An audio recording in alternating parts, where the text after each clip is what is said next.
Assalamualaikum warahmatullahi wabarakatuh. Selamat datang kembali di channel Hikmah Misteri. Dan tentunya masih bersama saya Mas Nara. Apa kabar kalian semua? Semoga selalu baik-baik saja, sehat badannya, dilimpahkan rezekinya, dan dihindarkan dari segala mara bahaya. Amin. Di kesempatan kali ini saya akan menceritakan sebuah cerita drama rumah tangga dengan judul Erangan Tengah Malam, melanjutkan dari part sebelumnya. Oke, seperti biasa sebelum ke ceritanya, bagi kalian yang belum subscribe channel ini, silahkan bisa subscribe dulu lah. Dan aktifkan lonceng notifikasinya agar kalian tidak ketinggalan cerita menarik dari channel Hikmah Misteri yang akan selalu meributkan hati kalian. Dan jangan lupa juga untuk share and like agar Mas Nara lebih semangat lagi untuk menghibur kalian. Oke, kalau sudah, terima kasih, and so just try keep up with me. Aku menolak tawaran bapak-bapak untuk membawaku ke rumah sakit. Setelah rasa kagetku sedikit hilang, aku berterima kasih pada mereka semua dan meneruskan perjalanan. Kali ini aku ingin sedikit istirahat dan makan. Untuk itu rumah orang tuaku adalah tujuanku. Matahari hampir tenggelam ketika aku tiba di rumah ibuku.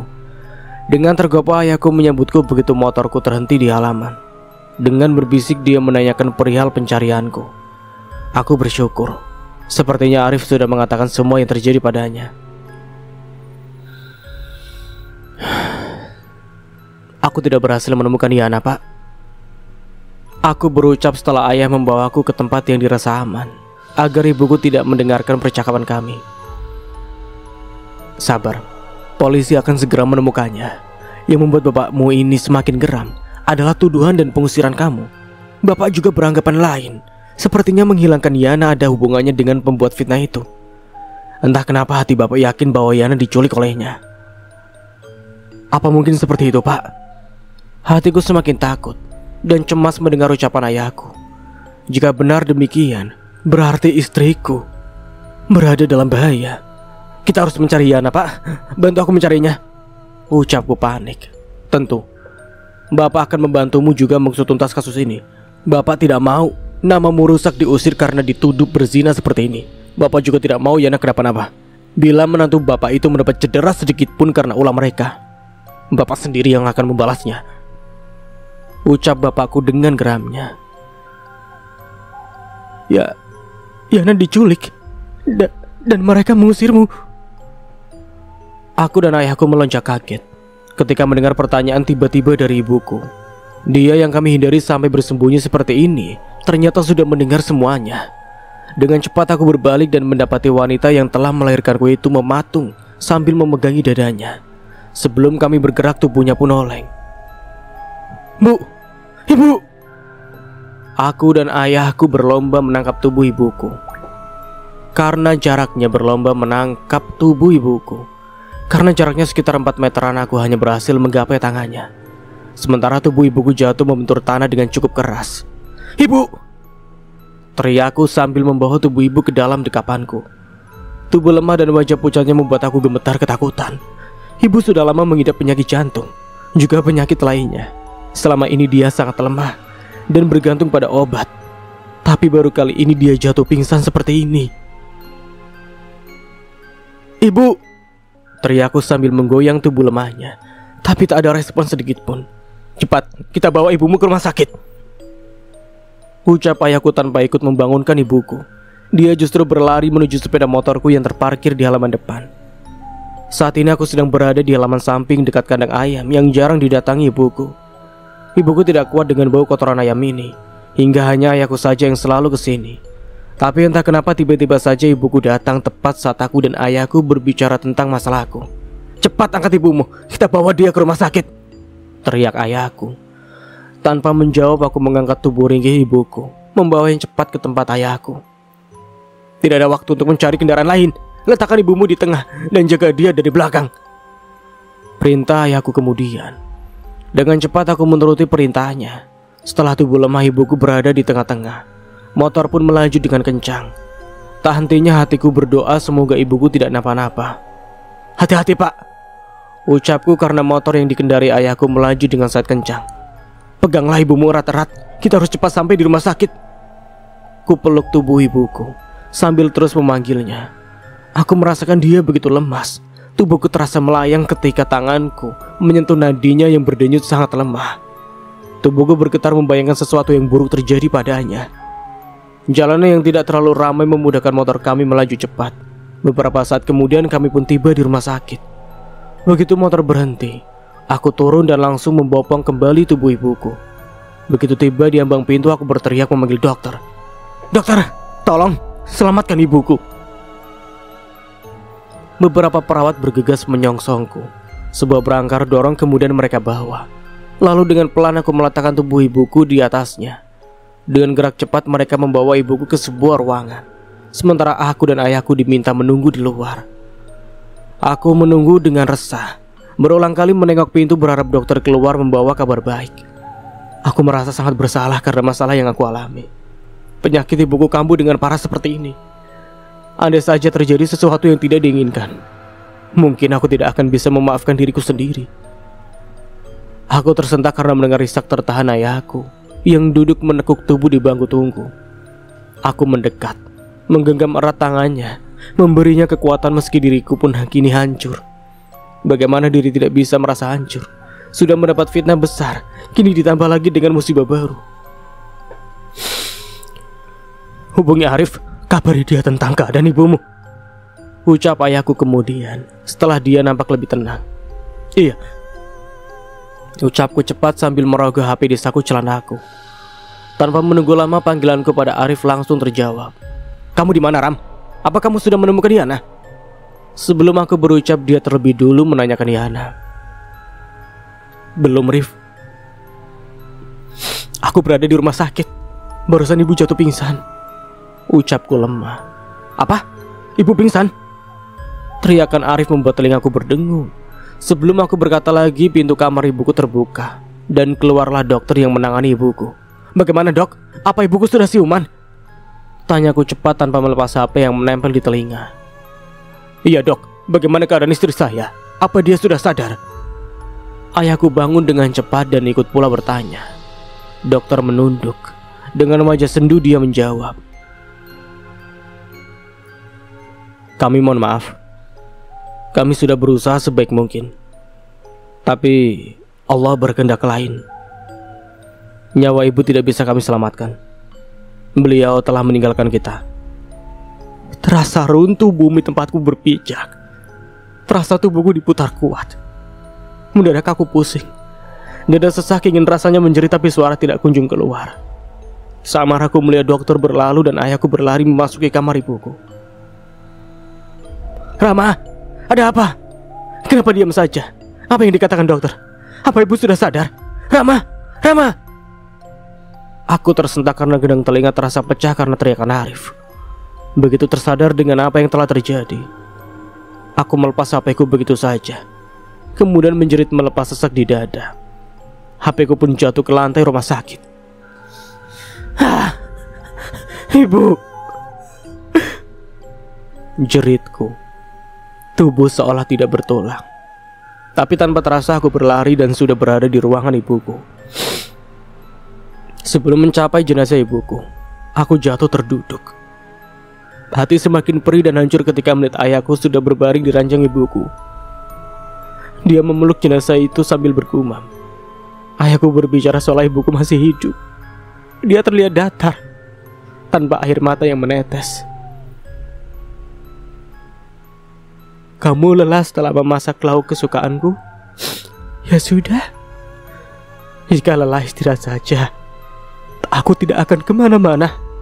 Aku akan tidur di dekatmu." Setelah membelai tubuh ibuku, ayahku tiba-tiba tersentak. Dia turun dari ranjang kemudian menatapku dan bergantian menatap ibuku pula. "Ibumu, katakan dokter ibumu telah pergi. Ibumu meninggal." "Bu, mengapa pergi secepat ini?" ratapnya kemudian. Dengan cepat aku mendekatinya, memeluknya dengan tangisan pula. "Aku yang salah. Ibu pergi karena diriku. Akulah yang menyebabkan ibu meninggal. Ini semua salahku." ratapku pula sambil mendekap tubuh ayahku yang terguncang karena tangisan. Dengan cepat ayahku merenggangkan pelukan, menatapku sendu sambil berkata, "Jangan bicara seperti ini, nak. Ibumu pergi bukan karena dirimu. Semua ini sudah takdir dari Allah. Jika saja aku tidak mendapat masalah dan mendatangi ayah, tentu ibu tidak akan mendengarnya. Jantungnya tidak akan kambuh. Dia tidak akan meninggal. Ibu, maafkan anakmu yang penuh dosa ini." Ratapku sambil berbalik mendekati jenazah ibuku, lalu memeluknya. Sepi menyergap rasa. Hanya ada isak tangis yang menjadi teman sendunya hati. Tak hentinya ayahku menggumamkan kalimat tarji di sela isak tangisnya. Kami lelaki, tapi tetap saja terluka dan menangis saat kehilangan orang yang sangat kami cintai. Terlebih dengan mendadak seperti ini. Saat aku tengah terpekur menangisi jenazah ibuku, aku dikagetkan dengan teriakan Arif dan jeritan tangis Dini. "Ibu, mengapa pergi secepat ini? Ibu." Sepertinya sebelum tiba di ruangan ini, perawat di depan sana sudah mengabarkan tentang musibah ini. Karena terlalu kaget, aku lupa mengatakan pada Arif tentang meninggalnya ibu kami. Kini Arif datang dengan tangisan pedih. Arif dan Dini memeluk jenazah ibuku. Ruangan putih ini penuh dengan tangisan. Saking sedihnya, aku tidak menyadari jika dua putriku ikut pula bersama Arif. Aku tersadar ketika Tiara memeluk lenganku. "Kenapa bapak tidak pulang-pulang? Kenapa ibu tidak pulang juga? Kalian kemana? Mengapa tidak mengajak kami?" Ucapnya dengan mata berkaca. "Tiara?" Seruku lalu mengangkat tubuhnya dan membawanya ke dalam pelukan. "Ayah dan ibu tidak kemana-mana kok," lirihku. Saat tengah menenangkan Tiara, Elina juga mendekat dan bertanya dengan nada parau, "Pak, apa benar nenek meninggal? Perawat di depan sana berkata jika nenek sudah meninggal dunia." Tanya Elina pula dengan air mata yang membanjiri pipinya. Kugapai tubuh putri sulungku itu kemudian mendekatinya pula. "Iya, nenek sudah pergi. Ikhlaskan kepergian nenek ya," lirihku.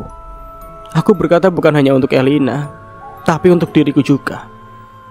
Dalam kesedihan yang tidak bisa aku ukur, pikiranku melayang jauh. Apa yang tengah dilakukan Yana saat ini? Bagaimana caranya agar aku bisa mengabarkan musibah ini padanya? Hati Yana pasti akan hancur dengan kenyataan ini, karena selama ini dia sangat dekat dengan ibuku. "Kenapa ibu tiba-tiba begini? Apa sebabnya hingga penyakitnya kambuh?" Lamunanku buyar begitu mendengar pertanyaan sinis dari Arif.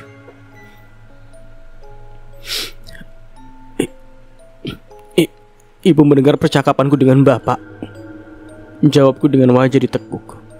"Bukankah kita sudah berjanji agar ibu jangan sampai tahu masalahmu? Karena dirimu ibu menjadi begini.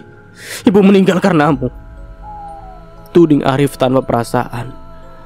Aku diam dengan rasa hati yang semakin hancur. Tanpa Arif katakan semua itu sudah aku tahu dan sudah aku akui. Meski Arif memukulku pun aku tidak akan mengelak apalagi melawan. Kamulah yang membuat ibu meninggal. Aku benci padamu. Aku benci. Aku hanya bisa diam menerima serangan dari Arif. Meski ayahku menenangkan dan mengatakan aku tidak bersalah, tapi tetap saja Arif menyerangku. Bahkan sampai jenazah ibuku telah dibawa pulang, Arif masih saja terlihat benci padaku. Berita tentang meninggalnya ibuku telah tersebar. Semua keluarga dan kerabat telah dikabari termasuk mertuaku. Saat pagi datang menyapa, rombongan mertuaku tiba. Dia datang melayat beserta keluarga besarnya. Melihat mereka datang, aku langsung menyambut dengan ramah. "Mari, masuklah Pak, Bu, Kakak, Bibi, Paman." Ucapku menyebut mereka satu persatu. Ayah mertuaku menjawab dengan anggukan, sementara ibu mertua dan dua kakak iparku membuang muka. "Jika sampai adikku kenapa-napa, kamu akan tahu akibatnya," geram Heru saat melewatiku. Aku hanya menatap diam. Aku semakin sedih. Luka di hati datang bertubi-tubi. Semua orang kini membenciku karena hilangnya Yana dan juga meninggalnya ibuku. Semua orang menatap sinis ke arahku, seolah diriku benar-benar seorang kriminal. Kuluaskan hati untuk tetap bersabar menerima kebencian orang terhadapku. Jika kemarin Ariflah yang berdiri paling depan dan membela aku, kini dia juga ikut membenciku. Tapi demi ibuku aku sanggup bertahan di tempat ini sampai dia dimakamkan. Akan aku abaikan gunjingan dan tatapan sini semua orang. Mentahari bersinar teduh, semua ritual untuk jenazah ibuku dilakukan. Dia sudah disolatkan dan kini hendak dibawa ke pemakaman. Doa dan ucapan takziah yang dibacakan saat pemakaman membuat air mata aku berderai lagi. Dua hal yang membuatku teramat sedih: kehilangan ibuku dan juga kehilangan Diana. Gundukan tanah merah bertabur bunga kini ada di depanku. Di dalamnya ada jenazah orang yang sangat aku kasihi. Semoga Allah menerima ibuku. Semoga Allah menempatkan ibuku di antara orang-orang terkasihnya. Lirikku dalam doa. Saat tengah kusyuk berdoa, tangan kecil Tiara menarik lenganku. Ayah, ayah, ayo pulang, ucapnya. Tiara dan Elina, pulang ke rumah nenek saja. Sebelum menjawab, ibu mertuaku lah yang lebih dulu berucap sambil memegang lengan Elina. Tapi Tiara mau sama ayah, tolak Tiara. Kamu tidak bisa ikut ayahmu karena dia akan mencari ibumu, ucap ibu mertuaku. Mencari ibu? Memangnya ibu hilangnya, Nek? Tanya Elina.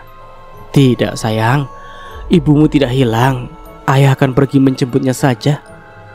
Elina sayang, ajak Tiara tinggal di rumah nenek dulu ya. Ini untuk sementara. Bila ibu sudah pulang, nanti kita akan tinggal bersama lagi.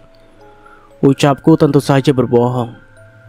Setelah terus dibujuk oleh kakak dan neneknya, akhirnya Tiara mau juga ikut dan tinggal sementara di rumah neneknya. Dengan tinggalnya kedua putriku di rumah neneknya, aku menjadi tenang. Semula aku berpikir akan membawa mereka kemanapun aku pergi mencari Yana. Karena Arif sudah tidak mau menyapaku lagi. Tentu mengasuh anakku pun dia tidak akan mau. Oke, kita beralih lagi ke sudut pandang Yana.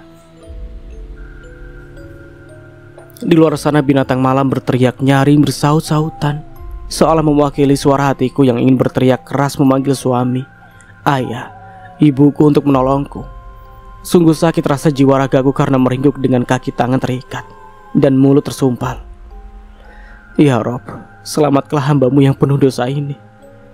Tak hentinya hati melirih meminta dalam doa. Tak ada lagi usaha yang bisa aku lakukan. Hanya doalah senjataku saat ini. Rintik hujan terdengar semakin deras. Bau apek dari barang-barang bekas yang dijatuhi air hujan karena atap gudang bocor di sana sini membuat perutku semakin mual, rada pusing, dan mual sejak tadi datang mendera karena rasa takut yang teramat sangat. Entah sudah berapa lama aku di posisi ini. Aku berusaha menguatkan diri menahan sakit dan pegal. Aku juga menajamkan pendengaran untuk mendengarkan pergerakan dari ruangan sebelah. Tapi tidak terdengar apa-apa. Sepertinya Delima masih pingsan, atau dia sudah sadar tapi tersumpal seperti diriku juga. Aku memutar otak, memeras pikiran untuk mencari jalan keluar dari tempat ini, juga agar terbebas dari para penculik itu. Aku ingin pulang, bertemu suami dan anak-anakku, serta membebaskan suamiku dari tuduhan yang selama ini membuat hidupnya tidak tenang. Saat aku tengah berpikir keras, pintu dibuka dengan kerasnya. Saat aku mencoba menggerakkan tubuh untuk melihat siapa yang membuka pintu, lelaki yang menculikku itu sudah berdiri di depanku. Dengan terbahak dia duduk lalu mengangkat daguku. Aku kembali untuk menepati janjiku. Aku datang untuk mengajakmu nonton bareng sebuah drama yang disutradarai lelaki hebat. Ucapnya sambil memperlihatkan HP-nya. Apa yang terjadi? Gumamku dalam hati. Apa mungkin lelaki jahat ini telah berhasil membuat suamiku terusir? Kalian bantu dia duduk. Lelaki jahat di depanku berteriak. Dua orang temannya kemudian masuk menyeret tubuhku, lalu membuatku terduduk dengan menyandarkan punggungku di dinding papan. Lihat ini, serunya kemudian sambil menyalakan layar HP-nya. Kemudian sebuah video terputar. Untuk sementara, biar aku buka saja penyumpal ini, biar aku bisa mendengar teriakanmu, ucapnya lagi dan penyumpal mulutku pun dia lepas. Manusia jahanam, sebenarnya siapa dirimu? Bentakku begitu suara telah bebas keluar. Untuk apa kamu tahu aku? Lebih baik lihat saja nasib suamimu. ucapnya sambil meletakkan HP persis di depan mataku. Aku bisa melihat dengan jelas apa yang terjadi. Aku berteriak marah ketika pesan di HP ku terbaca. Fitnah, aku tidak pernah menulis pesan seperti itu. Lelaki jahat itu terbahak mendengar teriakanku. Aku bisa menebak apa yang terjadi selanjutnya. Untuk itu aku tidak mempunyai keinginan untuk melihatnya lebih jauh. Aku yakin ujung-ujungnya suamiku dicaci dan terusir juga. Sebaliknya aku gunakan kesempatan bebasnya mulutku ini untuk berteriak meminta tolong sekeras-kerasnya. Tolong! Tolong selamatkan aku! Aku disekap! Tolong! Kurang ajar! Plak! Lelaki jahat itu melepas HP-nya dengan cepat membentak marah dan menampar mulutku. Tapi aku tidak menyerah. Meski bibirku sakit bahkan terasa berdarah, tapi aku tetap mengulangi teriakan. Tolong! Lelaki jahat itu menangkap kepalaku, berusaha menjejakkan kain yang sebelumnya menyumpal mulutku. Tapi ketika jarinya masuk ke mulutku, aku gigit dengan sekeras mungkin. Sakit! Lepaskan! Tolong aku! Teriaknya. Dua orang temannya masuk dengan tergesa. Dengan kerasnya dia berusaha menolong lelaki jahat. Tapi semakin mereka berusaha, semakin kuat pula aku menggigit jarinya. Bahkan aku bisa merasakan ada darah yang keluar. Bodoh! Pukul dia sampai pingsan! Terdengar suara dari luar gudang. Aku tidak tahu siapa yang berseru, tapi suaranya seperti seorang wanita. Cepat lakukan sebelum semua orang datang! Serunya lagi. Cepat! Hantam dia pakai balok itu! Perintah si jahat kemudian. Salah seorang penjaga itu bergerak mengambil sebuah balok lalu. Bek. Dengan sekali hantam aku pun kelenger.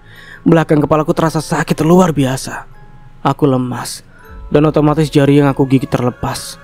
Sebelum aku benar-benar pingsan, terdengar ribut-ribut dari luar gudang. Tapi dengan cepat tubuhku diseret ke pojok. Lalu mereka menimbunku dengan kardus bekas.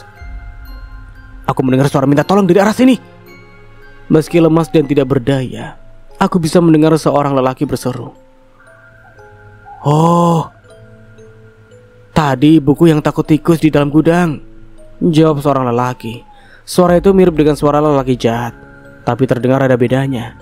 Dan tunggu, bentar, suara lelaki yang bertanya tadi sepertinya tidak asing. Aku berpikir, tapi sakitnya kepala membuatku tidak bisa fokus. Aku ingin menjerit berlari menjumpai lelaki yang bertanya itu. Tapi apalah dayaku, tubuhku lemas. Bahkan aku merasakan kepalaku mulai berdarah. Apa iya? Takut tikus kok seheboh itu? Di saat-saat terakhir pertahanan rasa sakitku, aku mendengar suara seorang wanita lagi. Iya Tanti, tadi ada tikus besar yang naik kakiku.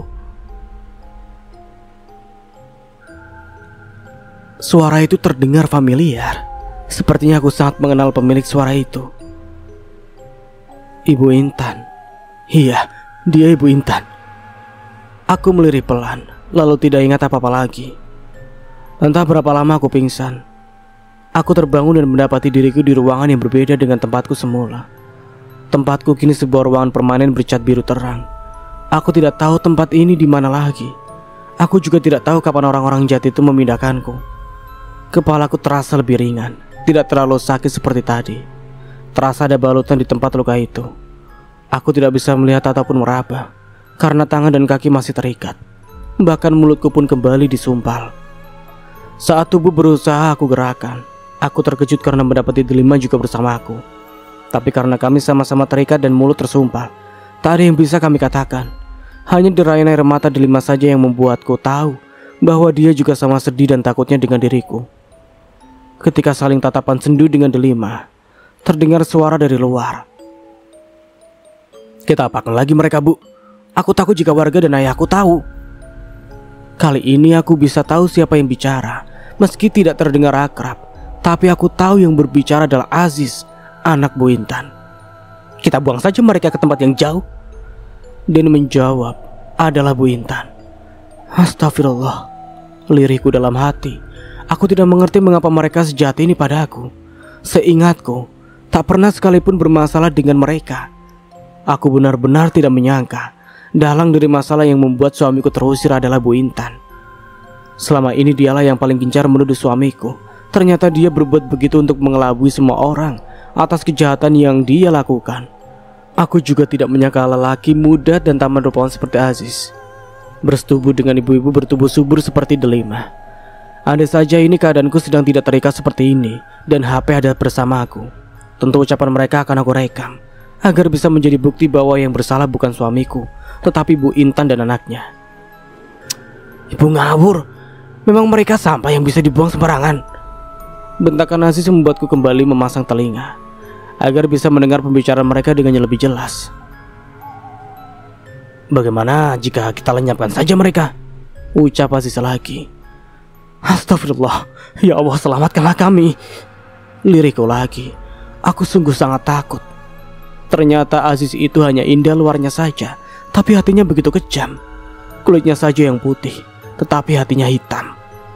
Bukan hanya diriku yang ketakutan dengan ucapan Aziz. Delima juga semakin menangis. Bahkan dia berusaha berontak. Apalah daya, semakin kuat tubuh berontak agar terlepas, semakin sakit pula tangan dan kaki akibat tali yang mengikat kuat. Bodoh, kita akan mendekam di penjara bila melenyapkan orang. Bentakan Ibu Intan membuat hatiku lega. Setidaknya dia tidak setuju dengan kemauan sadis anaknya. Ibu ini bagaimana sih? Yang jangan sampai orang dan polisi tahulah, ucap Aziz. Sepandai apapun kamu berkelit, bersembunyi sebersih apapun kamu melakukannya, suatu saat akan terbongkar juga. Lalu bagaimana ini? Semua ini salah ibu. Ibulah yang punya usul untuk menyekap mereka. Baru kali ini aku menemukan orang yang begitu jahat. Dia sendiri yang berbuat jahat, tapi berkoar-koar menuduh dan memfitnah orang. Bahkan dia juga yang mengajari keburukan pada anaknya. Bukannya meminta anaknya untuk bertanggung jawab, malah mengusulkan untuk menyekap. Bodoh. Jika mereka tidak disekap, sekarang ini kamu sudah tidak ada lagi di kampung ini. Atau yang lebih parah, mereka memaksamu untuk menikahi wanita gembrot itu.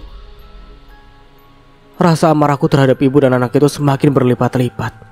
Jika dia menghina Delima, lalu mengapa anaknya sampai menghamili Delima? Apa sebenarnya yang mereka lakukan pada Delima? Apa kamu mau menikahi dengan wanita itu? Apa kamu jatuh cinta padanya? Kamu anak bodoh. Ibu sudah katakan untuk sekedar merayu dan mengambil uangnya saja. Kamu malah berzina dengannya. Dungunya juga dirimu tidak mengatakan pada ibu tentang kehamilannya. Aku tidak mencintainya. Semua terjadi begitu saja. Jadi, seperti ini kejadian sebenarnya. Lirikku dalam hati. Aziz melakukan semua itu karena menginginkan uang Delima. Pantas saja waktu itu Delima cekcok dengan mertuanya perihal uang. Ternyata itu penyebabnya. Uang kiriman suaminya dia gunakan untuk membayar Aziz. Nauzubillah min zalik. Yang ibu kesalkan, apa kamu tidak jijik menggaul ibu-ibu gembrot sepertinya? Sedang dirimu sangat tampan begini. Sudahlah bu, jangan mengungkit yang sudah lewat. Bukankah semua ini berawal dari ibu juga? Bukankah ibulah yang pertama kali menyuruhku mencari uang dengan jalan mudah seperti ini? Bentak Aziz. Ibu hanya menyuruhmu merayu, bukan berbuat zina. Bu Intan balas membentak. Meski terikat dan tersumpal, aku sempat menggeleng heran dengan perdebatan ibu dan anak yang di luar kamar. Mereka sama-sama salah tapi tetap saja saling menyalahkan. Sudah, jangan kita itu lagi. Sebaiknya kita mencari cara saja untuk menyelesaikan masalah ini. Kita sudah berhasil maksud warga.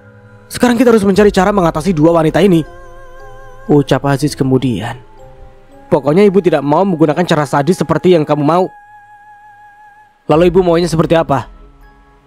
Kita ancam saja mereka. Atau bagaimana jika kita jual aja? Mana ada lelaki yang mau dengan ibu-ibu seperti mereka sih? Semakin lama percakapan mereka semakin meracau. Tapi aku berharap semoga Bu Intan bersungguh-sungguh dengan ucapannya. Bukankah dengan mereka menjual diriku ada kesempatan untuk kabur? Aku berharap Aziz setuju dengan usul ibunya. Meskipun kini terbahak karena mungkin menganggap ucapan ibunya itu tidak masuk akal. Aku dan Delima memang tidak muda lagi. Jadi wajar jika Aziz terbahak mendengar ucapan ibunya. Bodoh. Kita jual mereka pada lelaki yang benar-benar haus. Kamu tidak usah khawatir tentang hal itu. Ibu punya kenalan yang bisa membuat mereka terjual cepat. Benarkah begitu? Hati yang tadi berharap menjadi ngeri. Membayangkan saja aku ketakutan. Bagaimana jika itu benar terjadi dan aku tidak mempunyai kesempatan untuk kabur? Aku berpikir ulang kematian akan lebih indah daripada menjadi budak nafsu seperti yang Bu Intan mau. Ya Allah, jangan biarkan rencana busuk mereka tercapai. Lirihku dalam doa. Kirimkanlah bantuan, selamatkanlah hambamu yang berlumur dosa ini. Air mata menitik menahan ngeri dan takut, juga rasa sedih yang semakin menyiksa. Terbayang wajah kedua putriku, suamiku, ayah ibuku, bahkan aku kepikiran pada ibu mertuaku. Apa dia tahu masalah ini?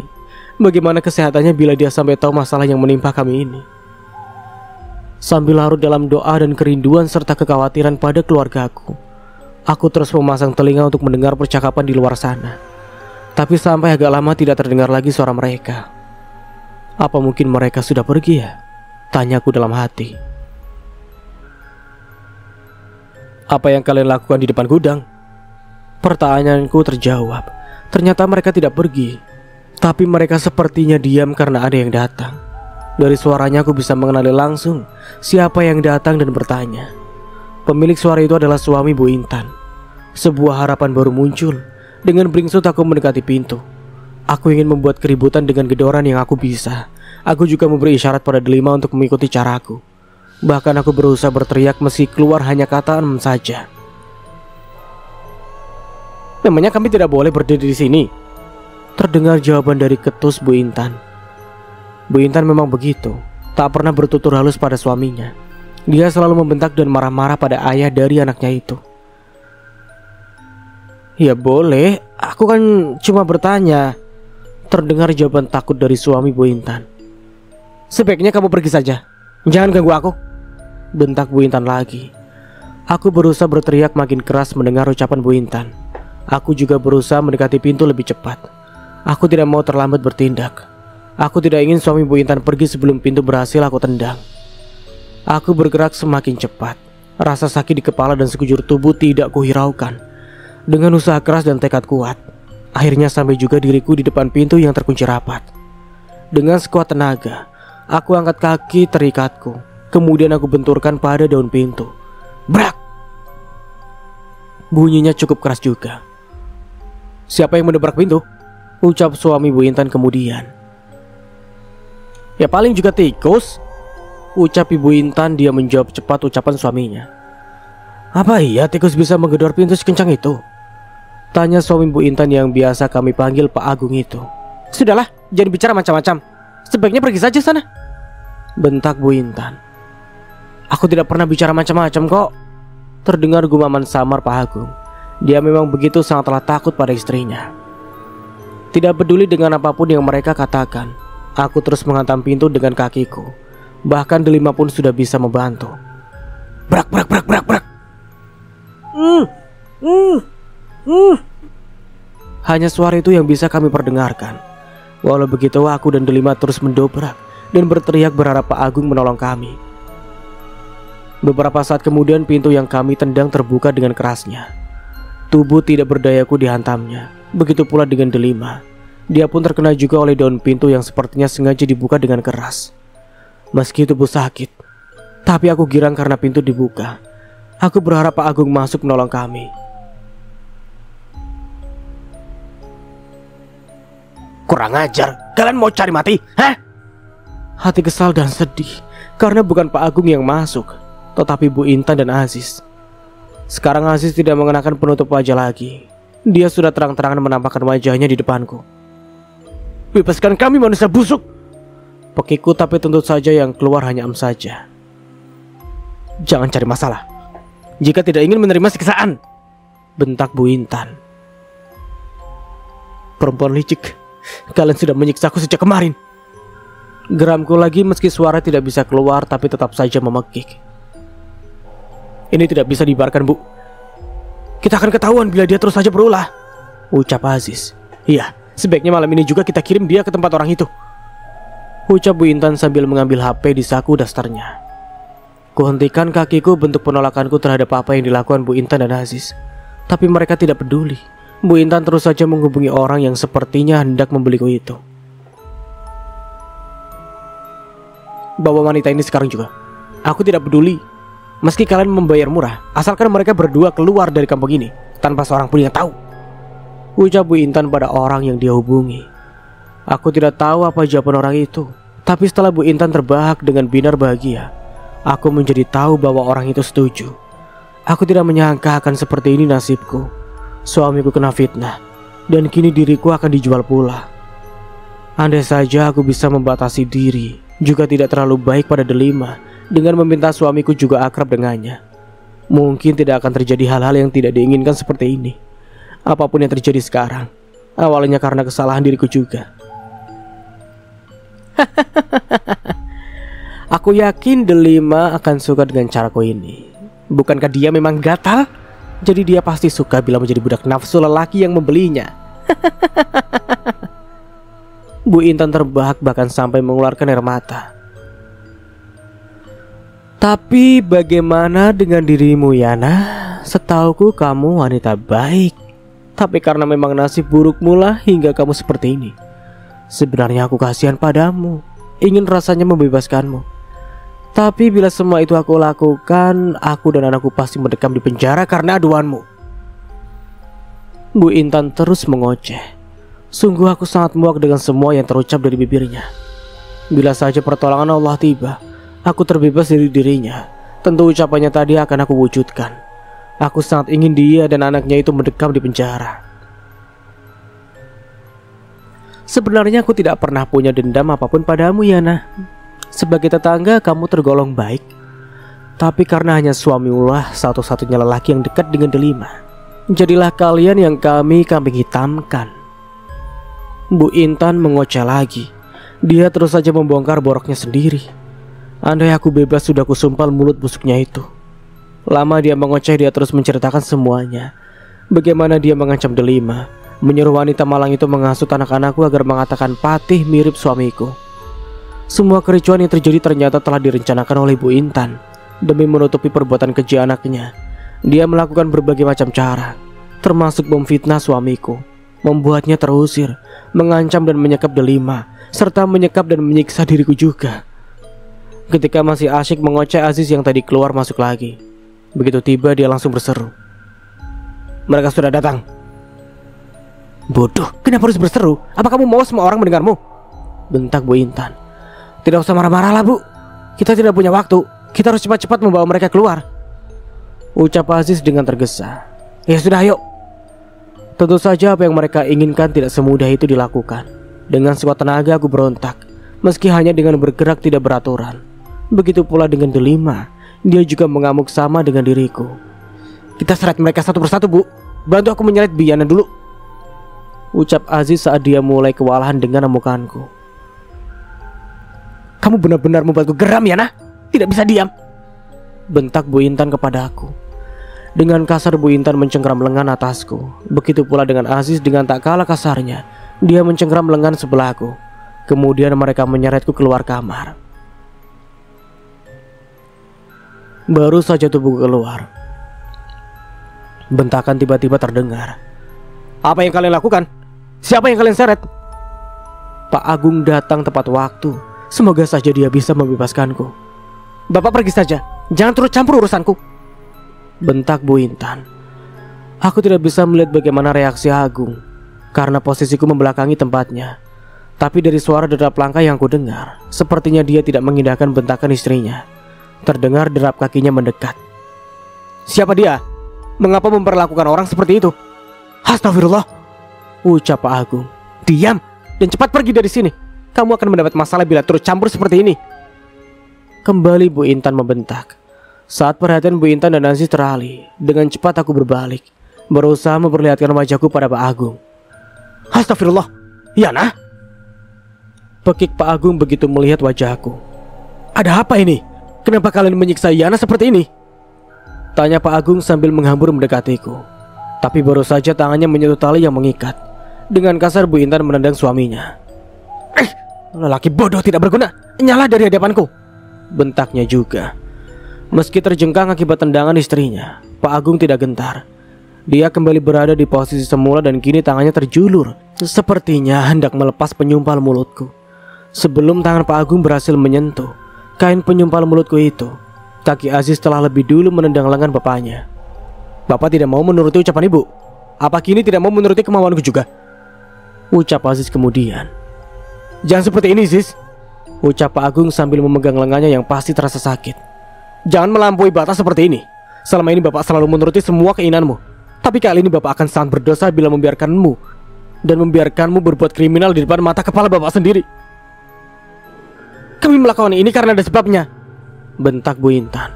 Apapun alasannya, tetap saja ini salah, tegas Pak Agung. Sejak kapan kau berani membantahku, hah? Bentak Bu Intan lagi. Ziz, jangan biarkan waktu kita terbuang karena lelaki bodoh tidak berguna ini. Sebaiknya amankan saja dia. Kembali Bu Intan berseru. Sepertinya Aziz paham dengan ucapan ibunya. Dengan cepat dia beranjak, tapi dalam sesaat sudah kembali lagi. Dia kembali membawa sapu tangan, dan dengan cepat dia membekap mulut ayahnya dengan sapu tangan itu. Sama persis seperti caranya membekapku waktu itu. Dalam sekejap Pak Agung sudah tidak berdaya. Setelah ayahnya pingsan, Aziz menyeretnya memasuki kamar yang tadi aku tempati, di mana Delima juga masih berada di sana. Bodoh, gumam Bu Intan. Mengapa tidak menggunakan ini saja sejak tadi? Mengapa tidak membekap si Yana ini dengan bius, agar kita mudah membawanya ke tempat orang itu? Apa yang ibu gumamkan? Tanya Aziz setelah keluar lagi. Dengan cepat Bu Intan mengatakan pada Aziz agar membuatku pingsan juga dengan babius. Mengapa tidak berpikir sejak tadi? Gerutu Aziz pula. Dia langsung beranjak dan datang lagi sambil membawa bius lagi. Meski berontak sekuat yang aku bisa, obat bius itu berhasil pula membuatku tidak berdaya. Aku tidak tahu entah kenapa berapa lama dalam pengaruh bius. Aku tersadar dan merasakan tubuh terguncang. Aku di mana? Lirikku. Mata terbuka perlahan dan aku syok ketika mendapati diriku berada di sebuah mobil yang melaju kencang. Kulirik Delima yang ada di sebelahku. Dia masih tergolek pingsan dengan pengikat serta penyumpal masih sama seperti diriku. Di depanku dua lelaki terus saja berbincang. Mereka bercakap sangat seru hingga tak menyadari diriku yang telah sadar. Kugerakkan lengan yang terasa sedikit longgar. Benar saja, pengikat lenganku ternyata longgar. Aku bersorak girang dalam hati.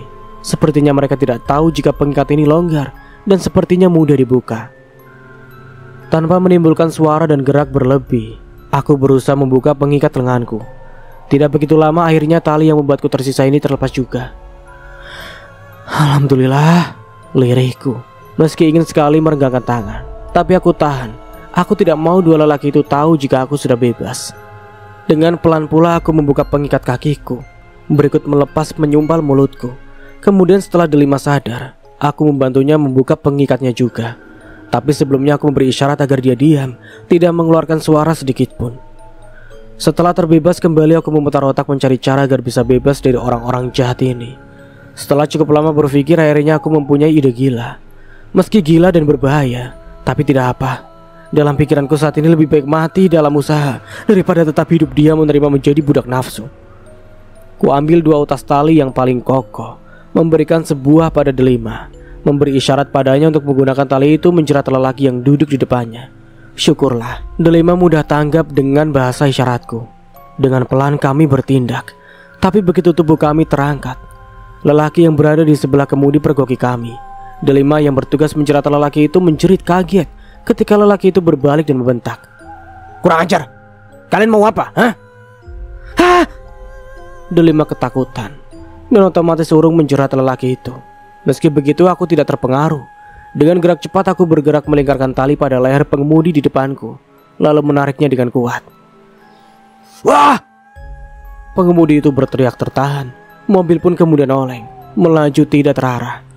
Wanita sialan, lepaskan dia. Apa kamu ingin kita semua mati? Hah? Lelaki yang berada di sebelah kemudi kemudian berteriak garang. Tangannya mulai sibuk membantu temannya. Dia berusaha melepas tali dengan cara menyerang tanganku. Kerasnya pukulan lelaki itu pada lenganku membuat tali yang aku tarik erat lepas. Tapi saat lelaki yang aku jerat terbebas, mobil yang dia kemudikan sudah tidak bisa dikendalikan lagi. Aku tidak bisa melihat dengan jelas entah apa yang akan ditabrak mobil yang aku tumpangi ini. Aku hanya tahu mobil terbentur keras. Kami semua terpelanting bahkan tubuhku terpental keluar. Tubuhku rasa sakit semua, bahkan ada darah di pelipisku. Tapi syukurlah, aku masih hidup. Bahkan tidak pingsan. Sama halnya dengan diriku. Delima juga terluka tapi masih tetap sadar. Bagaimanapun caranya, Kita harus pergi dari tempat ini, seruku pada delima yang sedang mencoba bangkit. Iya, tapi kakiku sakit, lirihnya. Aku mendekat dan memeriksa. Aku kaget begitu mendapati luka robek di betisnya. Bagaimana ini? Kamu terluka? Keluhku. Tinggalkan aku, Yan. Larilah secepatnya sebelum orang itu sadar, ucap delima. Mana bisa seperti itu? Kita harus pergi bersama, seruku. Jangan pikirkan wanita hina sepertiku, Yan. Aku sudah terlalu banyak dosa. Aku sudah sangat jahat pada keluargamu, ucap delima sambil bercucuran air mata. Simpanlah masalah itu. Yang terpenting saat ini kita harus kabur, ucapku sambil melirik dua lelaki yang masih berada di tempatnya semula, tapi kini dalam keadaan pingsan. Tapi aku tidak bisa berjalan, tolak delima ku papa tubuh delima. Tapi dia sungguh sangat berat. Ku kerahkan sisa tenaga untuk terus membantunya, tapi tubuhnya hanya bisa bergeser sedikit saja. Apa kamu membawa HP? Tanyaku setelah berputus asa karena tidak juga berhasil membawanya berjalan. HP ku sudah diambil oleh Aziz, ucapnya dengan raut penuh sesal. Ya sudah, kita jalan pelan-pelan saja, ucapku. Baru saja tubuh delima berhasil berdiri, sebuah sepeda motor terlihat di ujung jalan. Aku girang, berharap pengendara motor itu bisa membantu kami. Tapi kegirangan itu lenyap ketika yang berada di sepeda motor itu adalah Aziz dan ibunya. Ternyata mereka menyusul kami. Kalian mau lari kemana? Hah? Bentak Aziz sebelum motornya berhenti. Pergilah yang cepat lari, seru delima. Aku berpikir sejenak, tapi kemudian menuruti ucapan delima. Jika aku lari dan selamat, tentu bisa mencari bantuan dan delima pun akan ikut selamat juga. Baru saja aku berbalik, tubuhku membentur sesuatu. Ternyata ada orang lagi yang datang. Dia lelaki yang bersama Aziz waktu itu. Tahan mereka, jangan sampai lepas, seru Aziz dari atas motornya. Kalian benar-benar membuatku repot, bentak Bu Intan sambil berjalan ke arahku. Kaulah yang membuat semua orang repot, Bu. Kau dan anakmu sama-sama kriminal, bentakku pula. Berkatalah sepuas hatimu, Yana, karena sebentar lagi kamu akan pergi jauh dari tempat ini, dengus Bu Intan. Tunggu apa lagi? Bawa mereka, seru Aziz. Lepaskan. Kalian mau bawa kami kemana lagi? Bentakku sambil meronta. Tolong.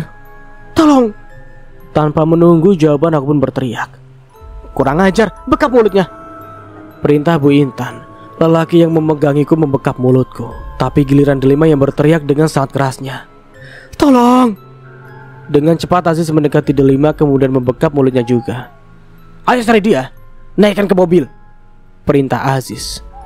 Aku tidak tahu mobil mana yang dimaksud Aziz, karena mobil yang membawaku tadi tentu tidak bisa digunakan lagi. Malah dua lelaki itu pun belum sadarkan diri. Saat tubuhku kembali diseret, terlihat lagi sebuah sinar dari ujung jalan. Kali ini bukan hanya sebuah sepeda motor, tapi terlihat beberapa motor. Hentikan, kami bersama polisi, para pengendara motor yang semakin mendekat berseru. Dari suaranya aku tahu jika dia adalah Pak RT. Alhamdulillah, lirihku. Tetes bening penuh syukur jatuh membasahi pipiku. Ada polisi, seru lelaki yang memegangiku. Tanpa membuang waktu melepasku kemudian lari terbirit. Hei, jangan lari, seru Aziz. Tapi lelaki itu pergi semakin kencang. Bagaimana ini, Bu? Apa yang harus kita lakukan? Aziz bertanya panik. Entah, ibu juga tidak tahu. Sebaiknya kita kabur saja, ucap Bu Intan dengan tidak kalah paniknya. Ayo, kita lari saja. Saat Aziz dan Bu Intan hendak berlari, Pak RT dan yang lainnya sudah hampir tiba. Karena tidak mau mereka kabur begitu saja, dengan sengaja aku sepak kaki Aziz yang berlari melewatiku. Alhasil dia jatuh terjerembab. Ya, kurang ajar, gemanya. Kamu benar-benar cari mati ya, ucapnya lagi sambil bangkit. Aku kaget ketika dia mengeluarkan sebilah pisau. Aku tidak tahu dari mana dia mendapatkan pisau itu. Biar adil sebaiknya kita sama-sama celaka, desisnya lagi sambil mengangkat pisau tajam itu mengarah kepadaku. Jangan, tahan, Pak RT dan yang lainnya berseru. Mereka yang sudah tiba langsung berteriak. Tapi sayang, jarak kami yang sekitar beberapa meter dari jalan raya membuat Pak RT dan yang lainnya tidak bisa menahan Aziz. Dengan kuatnya Aziz menghujam pisau ke arah aku. Aku yang benar-benar kaget tidak bisa bertindak. Aku hanya ternganga melihat kilatan pisau itu. Jangan! Lengkingan yang lebih keras dari teriakan Pak RT membuatku kaget. Kejadiannya begitu cepat. Aku hanya mampu berteriak ketika Delima yang sejak tadi kesulitan berjalan tiba-tiba bergerak cepat, mendorong tubuhku dengan kerasnya. Aku terjatuh, sementara Delima masih berdiri menggantikan posisiku tadi. Lenguhan tertahan Delima membuatku bangkit dengan segera. Aku memekik begitu menyadari apa yang telah terjadi. Delima! Pekikku. Astagfirullah! Seru Pak RT. Waktu seakan berhenti berputar. Dalam sekian detik kami hanya mematung menyaksikan apa yang terjadi. Yang seharusnya akulah yang tertusuk pisau di tangan Aziz. Tapi kini Delima lah yang bersimbah darah karena dengan sengaja dia menggantikan posisiku. Delima, lirik Aziz. Raut takut dan sesal terlihat nyata. Aziz melepas gagang pisau yang dia pegang, sementara mata pisau masih menancap di perut Delima. Delima, kenapa kau melakukan ini? Aku bergerak, menyambar tubuh Delima yang hendak roboh. Semua orang juga tersadar. Bahkan Pak RT dan yang lainnya ikut pula membantuku menangani Delima. Cepat bawa dia ke rumah sakit, seruku. Iya, ayo kita bopong tubuhnya, seru Pak RT pula. Jangan bawa aku kemana-mana. Waktuku tidak lama lagi. Biarkan saja aku di sini. Aku tidak ingin membuat kalian repot terus. Lirih Delima. Tidak bisa seperti itu. Kamu harus diobati, seruku. Tidak. Jangan bawa aku kemana-mana, tolak Delima. Terlalu fokus pada Delima hingga aku tidak menyadari sekelilingku. Bahkan aku tidak tahu jika Rama juga ada di tempat ini. Aku menyadari keberadaannya saat dia berteriak mencaci dan mengajar Aziz. Kubunuh kau bajingan! Tahan Ram, tahan! Jangan main hakim sendiri! Bapak-bapak yang ikut dengan Pak RT melerai. Jangan halangi aku. Dia sudah membuat kesengsaraan terlalu berat dalam hidupku, teriak Rama. Aku ingin pergi menenangkannya, tapi tidak bisa karena kepala Delima berada di pangkuanku. Yan, maafkan aku, lirih Delima. Jangan bicara terlalu banyak. Kamu terluka parah, ucapku. Pak RT, sebaiknya kita bawa Delima dulu. Biarpun dia menolak, kita harus tetap membawanya, seruku. Jangan, lirih Delima sambil menggapai tanganku. Ku biarkan dia menggenggam tanganku. Ku rasakan jemarinya mulai dingin. Ayo kita bawa dia, seruku lagi meski dia tetap menolak. Pak RT dan Pak Ali bergerak. Mereka hendak membopong tubuh Delima, tapi tangan Delima memberi isyarat agar mereka tidak melakukannya. Delima melirih lagi. Kali ini sangat pelan. Maafkan aku. Tolong selamatkan anakku, ucapnya lalu dia diam tidak bergerak lagi. Delima, seruku sambil menggoyang tubuhnya. Tapi dia tetap diam. Delima, seru Pak RT dan Pak Ali pula. Tapi Delima tidak merespon. Pak RT bergerak, dia memeriksa Delima yang masih berada di pangkuanku. Setelah beberapa saat kemudian dia bergumam. Dia telah pergi. Apa maksud Pak RT? Delima sudah meninggal? Tanyaku panik.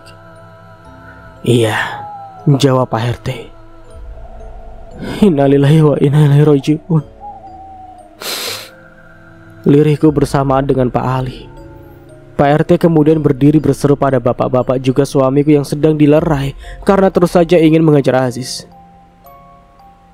Kalian yang di sana, cepat kesini. Delima telah meninggal, serunya dengan keras. Apa? Delima meninggal? Ucap mereka bersamaan. Mereka semua bergerak mendekati tempatku. Yana, teriak Rama begitu melihatku. Kamu baik-baik saja kan, Yan? Aku terlalu emosi pada anak kotor itu hingga terlambat mendatangimu. Ucapnya dengan nada dan raut wajah mengharu biru. Aku tidak apa-apa, Kak. Ucapku juga tak kalah harunya. Andai tidak banyak orang, aku sudah menghambur ke dalam pelukannya. Untuk apa kamu memangku wanita itu, Yan? Dia sudah membuat hidup kita menderita. Dia tidak kalah liciknya dengan Aziz, seru suamiku. Tidak, Kak. Delima berbuat seperti itu karena diancam Aziz dan ibunya. Tolakku. Tapi karena masalah ini kita sudah kehilangan ibu, seru Rama. Kehilangan ibu? Maksud kakak apa? Tanyaku jengah. Rama kemudian bercerita. Aku tidak pernah menduga jika mertuaku telah tiada. Aku menangis sesenggukan menyesali kepergian mertuaku yang tidak bisa aku saksikan. Aku tidak menyangka masalah ini menjadi penyebab penyakitnya kambuh lalu pergi untuk selamanya. Rasa sesal pada Delima kembali menyiksa hati.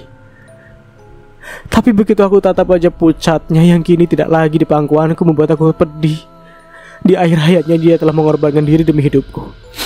Dia dengan sadarnya menggantikan posisiku yang sedang terancam maut. Sebaiknya kita pulang, Yan. Kamu pasti sangat lelah. Biarkan Pak RT dan Pak Polisi yang mengurus semua ini. Polisi masih dalam perjalanan. Kami sudah melaporkan masalah ini padanya sebelum kami berangkat tadi. Ucap Rama begitu aku telah berdiri di dekatnya.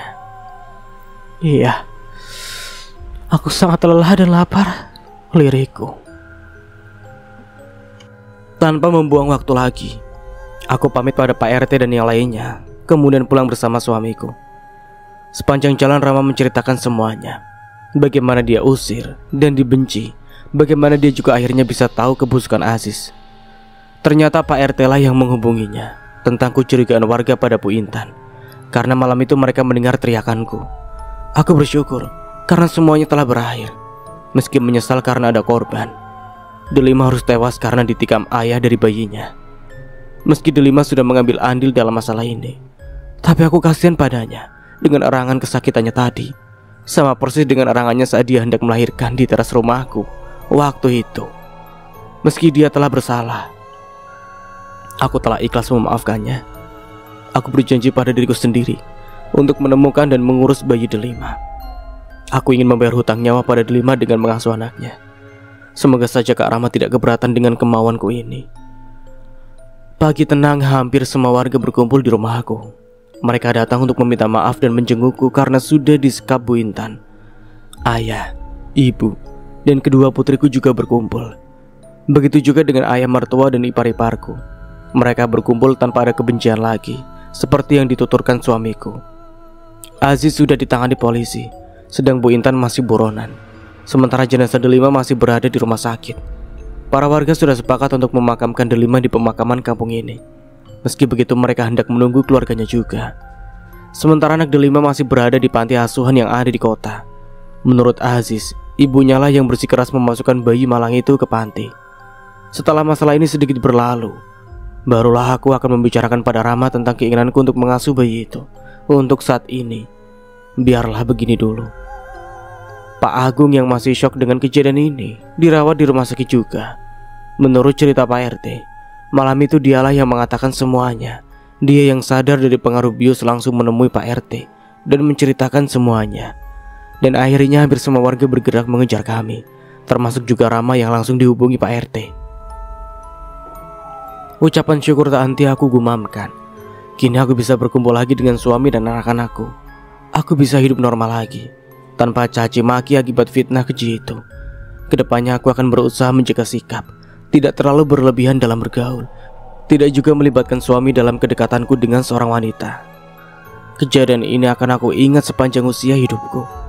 Akan aku jadikan pelajaran agar jangan sampai terulang lagi. Kuhaturkan doa dan memohon pengampunan untuk Delima, juga untuk mertua yang selama ini sangat baik padaku.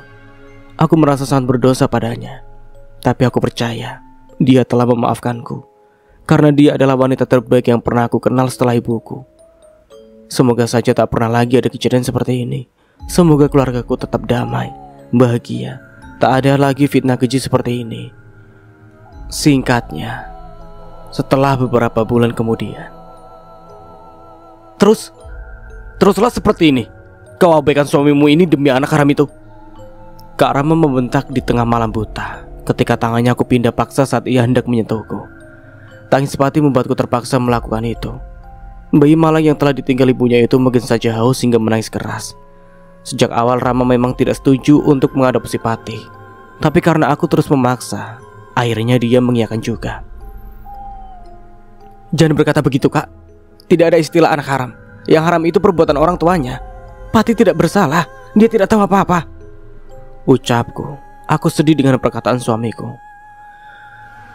Terserah kamu sajalah. Mulai malam ini aku tidak akan tidur di kamar ini lagi.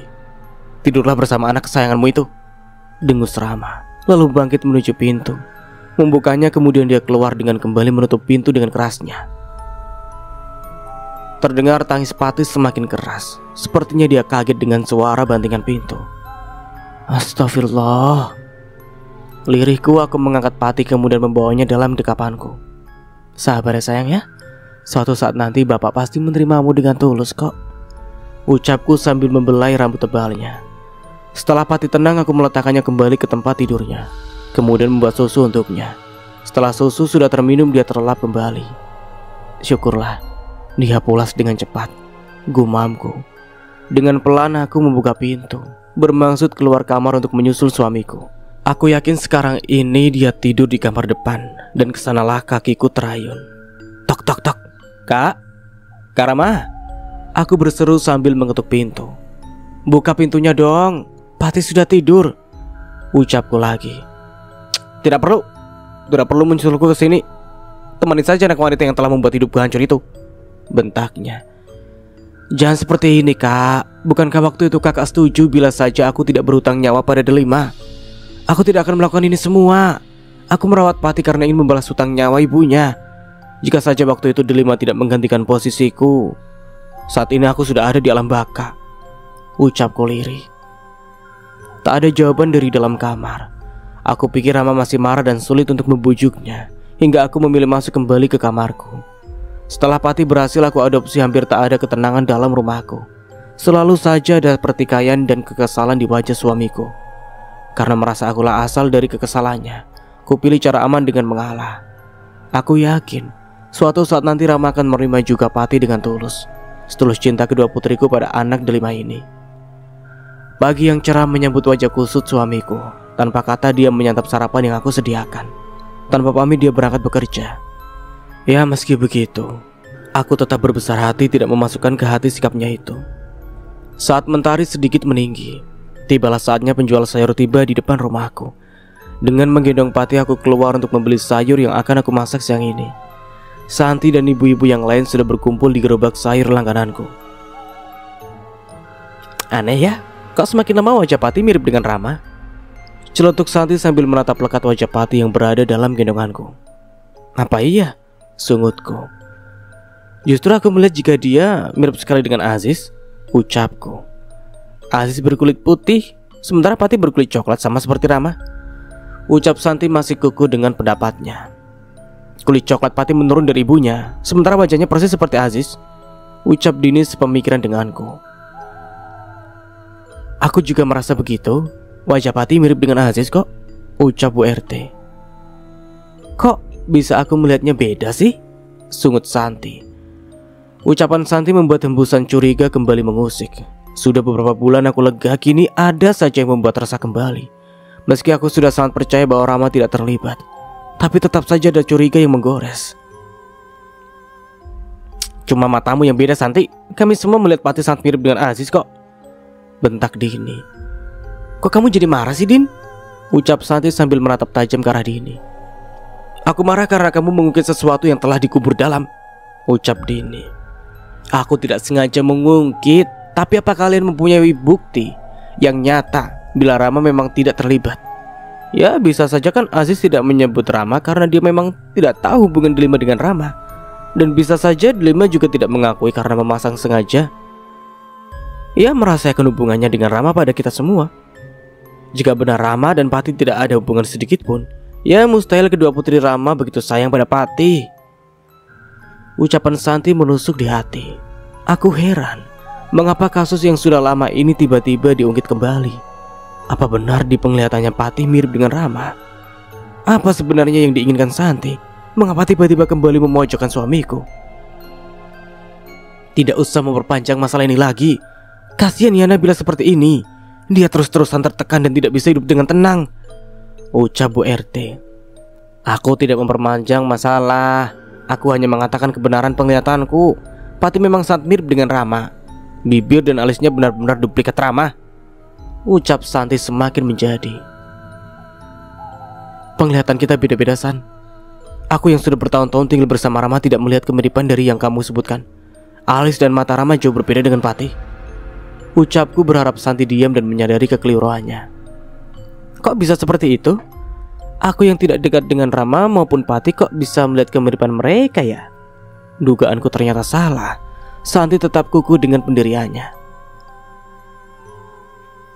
Terserah kamu saja, San. Bu RT dan yang lainnya aku permisi dulu ya. Belanjaanku sudah selesai. Ayo Din, kita pulang bareng. Aku abaikan ucapan Santi, memilih untuk pulang saja. Semakin lama meladeninya semakin sakit pula hatiku. Dini menurut dia memilih ikut pulang bersamaku. Ada yang aneh dengan Santi, ucap Dini saat kami sudah tiba di rumah. Iya, aku juga merasa begitu, ucapku. Sebaiknya kamu berhati-hati. Katakan pada Rama juga agar berhati-hati. Kita tidak tahu. Mungkin Santi begini karena ada kaitannya dengan Bu Intan yang masih buron itu. Ucapan Dini membuatku resah. Bila benar seperti itu, berarti bahaya dan masalah besar bisa saja datang lagi. Oke, kita beralih ke sudut pandang Rama. Keputusan Yana untuk mengadopsi Patih membuatku sangat kesal. Aku sangat tidak setuju. Meski dia membujuk aku tetap tidak mau dengan keinginannya. Tapi ketika dia mengatakan telah berutang nyawa pada Delima, hatiku tergerak untuk mengikuti kemauannya. Meski begitu bukan berarti aku sangat setuju. Aku masih kesal meski telah berkata iya. Setelah Patih berada di rumahku, aku merasa terabaikan. Yana sangat sibuk pada 3 bocah yang ada di rumahku, hingga abai terhadapku. Bahkan kebutuhan batinku pun menjadi terbengkalai. Ketika kesal dengan Yana yang lebih mementingkan Patih daripada melayani hasratku, aku memilih pindah ke kamar lain. Dalam keadaan kesal, kecewa dan marah akibat hasrat yang tidak tersalurkan, aku memilih mengambil HP, membuka aplikasi FB yang sudah lama tidak aku sentuh. Begitu terbuka, nampak beberapa inbox yang terlihat. Karena penasaran aku membukanya. Banyak inbox yang tidak penting dari orang asing pula. Tapi ada satu inbox yang membuat hatiku tergerak untuk mengamati pengirimnya lebih jauh. Assalamualaikum Rama, bagaimana kabarmu? Sudah lama kita tidak bertemu, bunyi inbox itu. Aku berpikir keras untuk mengingat siapa yang pemilik akun yang mengirim inbox ini. Karena sangat penasaran, sebelum aku balas aku periksa dulu profilnya. Rika, gumamku ketika melihat foto-foto yang ada di profilnya. Rika adalah teman semasa mudaku dulu. Kami tinggal sekampung. Tapi setelah aku menikah dia pindah ke kampung lain. Aku tidak tahu sebab apa dia pindah, tapi setauku hingga kini Rika belum juga menikah. Karena tidak enak dan merasa tidak sopan mengabaikan inbox dari teman lama, akhirnya aku membalas inbox Rika. Waalaikumsalam, kabarku baik, balasku. Setelah sesaat pesanku terkirim, aku melihat tanda di layar HP Rika sedang mengetik. Tring, pesan Rika masuk kembali ke HP-ku. Kamu cek sekali Ram, inboxku baru kamu balas setelah 2 hari. Dengan cepat aku mengetik balasan. Maaf Rika, aku tidak pernah membuka FB. Aku pikir kamu sudah lupa pada aku. Tidak mungkin aku melupakan dirimu Rika. Aku terus berbalas inbox dengan Rika, sampai akhirnya Yana memanggil dan mengetuk pintu. Aku yang sudah terlanjur kesal menolak panggilan Yana. Biarlah malam ini tidur sendiri, agar kedepannya Yana menjadikan ini pelajaran, hingga tidak mengulangnya lagi. Setelah Yana pergi, aku memilih mengemas diri karena ngantuk datang menderah. Tidak kuhiraukan suara inbox yang masuk ke HP-ku. Aku pulas dengan cepat. Ketika pagi tiba, aku sengaja bermuka masam di depan Yana, agar dia semakin menyadari kesalahannya. Bahkan aku berangkat kerja dalam diam. Ketika istirahat kerja tiba, iseng aku membuka FB kembali. Aku penasaran apa yang dikatakan Rika pada inbox yang aku abaikan semalam. Syukurlah kamu masih mengingatku, bunyi inbox teratas. Kau balasnya lama sekali. Kamu ketiduran ya Ram? Ya udah, selamat tidur ya, semoga mimpi indah. Ada lagi pesan yang terkirim beberapa jam yang lalu, sepertinya pagi tadi. Assalamualaikum, Apa kamu sudah bangun, Ram? Jika sudah, sholat subuh dulu yuk. Sungguh Rika masih saja perhatian padaku seperti dulu. Di masa lalu dia juga seperti ini, sangat perhatian dan pemurah pada aku. Itu sebabnya aku menyayanginya seperti aku menyayangi saudaraku sendiri. Aku menganggap dia seperti adik kandungku. Entah kenapa, tiba-tiba dia pindah tanpa pamit sedikit pun padaku. Bahkan saat aku mencoba menghubunginya, nomor HP-nya tidak aktif. Berulang kali aku mencoba menghubunginya, tetap saja tidak aktif. Saat bertanya pada keluarganya, mereka menjawab Rika pergi ke kampung yang jauh di tempat pamannya. Saat aku tengah merenungi masa lalu, masuk lagi sebuah inbox di HP-ku. Assalamualaikum Ram, apa kamu sudah makan dan sholat zuhur? Ternyata inbox dari Rika lagi. Aku mengetik balasan dengan cepat kemudian mengirimnya. Aku sedang di tempat kerja, sedang istirahat, belum makan. Aku membuka FB dulu untuk melihat inboxmu. Ucapku apa adanya. Makan dan sholatlah dulu, kita inboxannya nanti saja ya. Rika membalas dengan cepat. Baiklah. Kau masih saja pengertian seperti dulu, gumamku sambil menutup aplikasi FB-ku. Aku merasa janggal dengan kehadiran Rika yang tiba-tiba. Bertahun-tahun menghilang tanpa kabar sedikit pun, kini tiba-tiba dia memberi kabar. Selepas kerja nanti aku ingin menanyakan pada Rika, mengapa menghilang begitu lama. Aku ingin tahu penyebab dia tiba-tiba pergi tanpa pamit pada aku. Setelah HP kembali tersimpan di saku, aku mengambil rantang yang berisi makanan. Makan dengan lahap, setelahnya menunaikan kewajibanku sholat zuhur. Setelah sholat usai, mulailah aku dan teman-temanku bekerja kembali. Tumben, aku melihat kakak sibuk sama HP, ucap Arif saat kami sama-sama mulai bekerja. Aku membalas pesan Rika, jawabku. Rika? Tanya Arif dengan kening berkerut. Iya, apa kamu masih ingat? Tanya aku. Ya tentu saja ingat, tapi bukankah dia telah menghilang begitu lama? Sejak kapan kakak terhubung lagi dengannya? Tanya Arif. Sejak semalam, jawabku. Kita bicarakan nantilah, sebaiknya fokus pada pekerjaan dulu. Ibunya kemudian Arif pun menurut. Waktu berputar begitu cepat, tak terasa sore telah tiba. Seiring teduhnya sinar matahari, tiba juga waktu pulang untukku. Waktu bekerja untuk hari ini telah usai. Tanpa membuang waktu, aku menaiki motor kemudian meluncur pulang dengan cepat. Aku mendapati rumah dalam keadaan berisik, tangis Pati melengking hingga ke halaman rumah. Dengan enggan dan kesal aku turun dari motor dan berjalan memasuki rumah. Tak ada sambutan dari istri maupun kedua anakku. Meski aku telah mengucap salam, Yana tidak membalas. Dari ruang depan aku bisa mendengar dengan jelas dia sedang menenangkan Pati. Sejak kapan kakak pulang? Tanya Yana begitu aku telah meneguk air di dapur. Entahlah, jawabku. Urus saja anak kesayanganmu itu. Jangan urus lelaki tidak berguna sepertiku. Ketusku lalu meninggalkannya. Kak, jangan seperti ini sih. Aku tidak mengetahui kakak pulang karena tangisan Pati. Dia sedang demam, itu sebabnya menjadi rewel, ucapnya sambil mengejarku. Ya sudah, urus saja dia. Jangan lagi urus diriku. Aku bisa melakukan apapun sendirian kok, ucapku lagi sambil bergegas memasuki kamar mandi, lalu membanting pintunya dengan sekeras mungkin. Brak! Terdengar suara tangis Pati. Dari dalam kamar mandi aku mendengar jeritnya tangis Pati. Mungkin dia terkejut dengan suara bantingan pintu yang ada di dekatnya. Mengapa begitu tega pada anak kecil sih? Aku juga mendengar liran Yana. Sabar ya sayang ya, sabar, ucap Yana kemudian kembali menenangkan Pati. Aku tidak peduli dengan yang dia katakan. Aku mengambil air segayung lalu mengguyur kepalaku dengan kasar. Ibu dan anak itu telah membuat hidupku hampir hancur. Karena ulahnya pula penyakit ibuku kambuh hingga meninggal. Kini anaknya juga menjadi kekesalan dan pengganggu dalam rumahku. Gerutuku kesal sambil terus mengguyur tubuhku. Aku ingin hidupku tenang seperti dulu, tanpa adanya pengganggu seperti ini. Aku ingin mengembalikan Pati itu pada orang yang semestinya bertanggung jawab atas dirinya. Sehabis mandi aku memasuki kamar, berganti baju dengan cepat, setelahnya menuju meja makan karena memang seperti ini kebiasaanku. Sebelum membuka tudung saji, Yang Yana mendekat kemudian mendongakku dengan raut wajah penuh sesal. Pati rewel seharian. Aku tidak sempat memasak. Bisakah untuk kali ini saja membeli lauk yang sudah matang saja? Pintanya. Aku diam. Kesal rasanya mendengar ucapannya. Semuanya terasa sulit setelah kehadiran anak itu. Tanpa kata aku memilih pergi. Kebiasaanku yang selalu makan sehabis pulang kerja membuatku tidak bisa tertahan. Perut lapar memaksaku untuk keluar juga membeli lauk. Tempat penjual lauk tidaklah terlalu jauh dari rumahku. Dalam beberapa menit saja aku sudah sampai. Begitu tiba aku memarkir motor karena pembeli kebetulan ramai. Aku pun mengantri dulu. "Ramah? Kaukah itu?" Aku tersentak ketika seruan yang tiba-tiba terdengar. Spontan aku menatap sumber suara. "Rika," gumamku begitu melihat siapa yang berseru. Ternyata dia Rika, teman masa laluku itu. "Kau masih mengenaliku, Ramah?" tanya Rika sambil mendekat. Aku berdiri menarik ujung bibir untuk menyembunyikan senyum. Ternyata Rika masih sama seperti dulu, berambut sebahu dengan kulit putih dan senyum khasnya.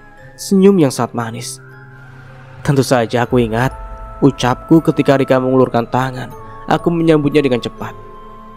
"Bertahun-tahun tidak bertemu, kamu masih sama seperti dulu ya?" ucap Rika. "Kau pun masih sama, Rika," balasku pula. "Oh ya, apa yang kau lakukan di sini?" tanyanya sambil duduk di bangku yang aku duduki tadi. "Membeli lauk lah," jawabku cengengesan. "Memangnya istrimu kemana?" tanyanya. "Di rumah. Tapi aku ingin saja. Sengaja ingin dia istirahat memasak dulu. Itu sebabnya membeli yang sudah jadi saja." Aku berbohong. "Keren, kamu benar-benar suami idaman," seru Rika. Bahkan beberapa pembeli yang sedang mengantri juga sampai menatapku karena seruan Rika. "Lalu bagaimana dengan dirimu? Apa yang kau lakukan di sini?" Aku balik bertanya dengan suara pelan, karena aku masih salah tingkah dengan tatapan orang-orang. "Ya, aku cuma jalan-jalan," jawab Rika. "Oh ya, jika begitu sekalian saja jalan-jalan ke rumahku juga. Nanti kita bisa makan bersama di sana," tawarku. "Apa tidak merepotkan?" tanyanya. "Tentu saja tidak," jawabku. "Lalu bagaimana dengan istrimu? Apa nanti dia tidak marah dengan kedatanganku?" "Istriku adalah wanita yang sangat baik. Dia tidak akan marah. Justru dia senang bila ada tamu wanita sepertimu." "Jika begitu baiklah, aku akan ikut ke rumahmu. Aku ingin berkenalan dengan istri dan anak-anakmu." Rika memang tidak pernah bertemu dengan Yana, apalagi anak-anakku. Meski dulu aku dan Rika teman dekat, tapi tak pernah sekalipun aku memperkenalkan Yana yang waktu itu menjadi kekasihku padanya. Menurutku kekasihku adalah masalah pribadi, jadi tidak perlu diumbar ke teman sekalipun. "Oh, tapi tunggu sebentar, aku mau beli lauk dulu," ucapku karena para pembeli lain sudah berkurang, dan sepertinya giliranku untuk membeli sudah tiba. Baru saja langkah terayun Rika berseru mencegah. "Jangan, Ram, biar aku saja. Hitung-hitung sebagai oleh-oleh untuk anak istrimu," ucapnya. Aku saja tidak enak merepotkanmu," tolakku. "Jika kamu menolak oleh-olehku, aku tidak jadi main ke rumahmu lah," ancam Rika. Aku menggelengkan kepala merasa lucu dengan ancaman Rika. Rika, kau pakai ancaman segala sih, kakakku. "Habis kamu menolak sih," ucap Rika dengan nada manja. Entah kenapa aku merasa risih dengan nadanya itu. "Ya sudah, jika memaksain membeli, beli sajalah," ucapku akhirnya. Aku tidak mau terlalu lama menjadi tontonan. Hingga menyanggupi dengan cepat bila terus menolak, Rika akan merengek semakin manja di depan orang banyak. Dan aku tidak suka dengan semua itu. Setelah Rika masuk warung, aku memilih beranjak menunggunya di atas motor. Begitu tiba, aku kaget karena begitu banyak makanan yang dia beli. Mengapa begitu banyak belinya?" protesku. "Tak apa, ini hanya sekali waktu saja. Anggap saja traktiranku ini sebagai bentuk permintaan maafku karena tiba-tiba menghilang beberapa tahun yang lalu," ucapnya dengan enteng. "Masalah itu akan aku tanyakan lain waktu. Aku sangat penasaran mengapa dulu kamu tiba-tiba menghilang ya. Sekarang sebaiknya kita ke rumah dulu lah. Aku sangat lapar loh," ucapku cengengesan. "Oke," seru Rika sambil mengayunkan senyum termanisnya. Aku dan Rika menaiki motor masing-masing. Begitu tiba di rumah, aku turun, begitu pula dengan Rika. Dia pun turun lalu merapikan rambut lurus hitamnya. Bola matanya yang bulat itu terlihat cerah begitu melihat pintu rumahku. "Ayo," ajakku sambil menaiki teras rumah. Dengan cepat aku membuka pintu kemudian mengajaknya masuk. "Mari, masuklah." Rika menurut, dia berjalan pelan di belakangku. Yana, cepat keluar, ada tamu," aku berseru memanggil Yana. "Iya," Yana menjawab disertai tangisan patih. Aku tidak mengerti mengapa anak itu menangis terus sejak tadi. "Kau punya bayi, Ram?" tanya Rika dari belakangku. Iya," jawabku kikuk. "Tamu? Siapa, Kak?" Tanya Yana sebelum sosoknya nampak. Ayo Rika, sebaiknya langsung ke dalam saja. Ajakku lagi pada Rika. Rika menurut lagi, dia mengekor masuk ke ruang tengah. Dia siapa? Tanya Yana begitu kami berpapasan di ruang tengah. Dia yang sepertinya baru tiba juga kaget melihat keberadaan Rika. Aku Rika, teman lamanya Rama. Sebelum aku menjawab, Rika terlebih dahulu memperkenalkan diri. Oh, Rika yang sering kakak ceritakan itu? Tanya Yana kemudian. Iya, dialah orangnya. Jawabku lega karena ternyata Yana masih mengingat. Padahal aku baru menceritakan Rika pada saat kami baru-baru menikah dulu. Mari masuk. Maksudku mari duduk. Ucap Yana, entah kenapa dia tiba-tiba gugup. Terima kasih, ucap Rika sambil tersenyum manis. Setelah Rika duduk, aku pun mengambil tempat duduk pula. Begitu pula dengan Yana, dia duduk pula di dekatku sambil menenangkan Pati yang masih saja merengek-rengek. Anak-anak mana Yan? Biar mereka di sini juga, kita makan bareng, ucapku kemudian. Mereka di kamar, tadi habis main sama Pati. Biar aku panggil dulu, ucap Yana dan langsung beranjak pergi. Tidak berselang lama Yana kembali lagi bersama kedua putriku. Wah, ini bibi siapa? Kok cantik sekali, ucap Tiara begitu melihat Rika. Ya ampun, anak kamu imut sekali Rama. Saat mirip denganmu waktu kecil dulu ya. Rika antusias begitu melihat Tiara. Dengan ramanya dia juga mulai menyapa Tiara dan Elena. Rika memperkenalkan diri pada Tiara dan Elena. Kedua anakku itu nampak suka dan langsung duduk di dekat Rika. Anakmu cantik-cantik ya. Tak hentinya Rika memuji kedua putriku. Bibi juga sangat cantik, puji Tiara. Sikap ramah dan lembut Rika membuat kedua putriku akrab dalam saat. Di saat kedua putriku sedang berbincang dengan Rika, aku menatap Yana yang duduk mematung dengan raut wajah yang kelihatan berbeda. Tapi karena lapar aku tidak terlalu memperdulikan perubahan wajahnya itu. Justru aku memintanya untuk mengambil piring. Yan, kok kamu bengong saja, piringnya mana? Ucapku. Iya, jawab Yana salah tingkah. Sana ambil kan, ucapku lagi. Biar aku saja Ram, kasihan Yana mengambil piring sambil menggendong bayi. Ketika Yana berdiri, Rika menawarkan diri untuk mengganti tugas Yana. Tidak apa-apa, aku bisa kok, tidak enak merepotkan tamu. Yana menolak kemauan Rika. Anggap saja aku bukan tamu. Anggap saja aku saudara kalian. Toh sudah sejak dulu aku akrab dengan Rama, timpal Rika. Iya Yan, jika Rika ingin membantu biarkan sajalah, ucapku kemudian. Baiklah. Yana akhirnya setuju. Dia menjawab pelan. Setelah Yana setuju, Rika bergerak cepat menuju dapur. Setelah beberapa saat dia berseru. Rama, sendok dan mangkoknya ada di mana? Tolong bantu aku mencarinya. Sendok dan mangkok ada di lemari dekat rak, Yana yang menjawab. Oke, sudah ketemu, serunya setelah beberapa saat. Rama, bantu aku dong bawa piring-piring ini, serunya lagi. Dan akhirnya mereka pun makan bersama. Rika adalah memang teman yang baik. Dia teman baik Rama dulu. Awalnya Yana nampak kikuk, tapi setelah mengetahui sifat Rika yang baik, lama-kelamaan Yana pun menjadi akrab dengannya. Dan mereka pun akhirnya bersahabat baik juga hingga sekarang. Dan cerita pun selesai. Ya, akhirnya ceritanya selesai. Ini endingnya seperti menggantung ya. Atau mungkin nanti ada season 2 atau gimana, yang jelas season ini sudah tamat. Ya, kita tunggu saja kalau penulisnya menulis lagi. Semoga aja ada kelanjutannya di season 2-nya ya. Yang jelas ini season 1 sudah tamat. Ya, gitu aja. Semoga kita bisa mengambil hikmahnya dari cerita di atas.